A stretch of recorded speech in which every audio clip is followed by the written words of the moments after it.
ஒரு நாள் ஒரு பெரிய காடுகளில் மிருகங்கள் பல இருந்தன.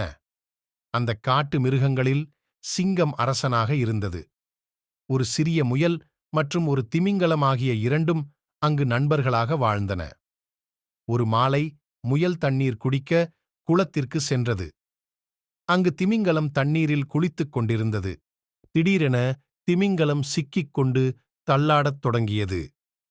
முயல் அதை பார்த்து, நான் எப்படியும் உன்னை காப்பாற்ற முடியாது என்று நினைத்து சோகம் கொண்டது. அப்போது திமிங்கலம் முயலைப் பார்த்து, நீயும் ஒரு வழி கண்டு பிடித்து என்னை காப்பாற்ற முடியும், உன் அளவைப் பற்றி கவலைப்படாதே என்றது. முயல் தன்னுடைய சிறிய தட்டைகளை பயன்படுத்தி திமிங்கலத்தை காப்பாற்ற முயன்றது.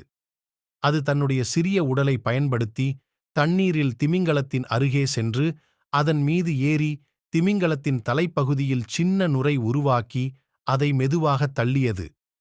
திமிங்கலம் நிம்மதியாக தண்ணீரிலிருந்து வெளியேறியது. இந்தச் செயலின் மூலம் திமிங்கலம் விடுதலை பெற்றது.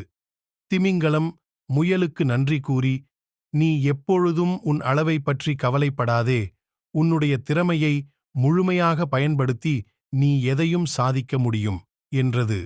இந்த கதையின் நெறி என்னவென்றால், நம் அளவு அல்லது நிலை பற்றி கவலைப்படாமல் நம் திறமைகளை முழுமையாக பயன்படுத்தினால் எதையும் சாதிக்க முடியும்.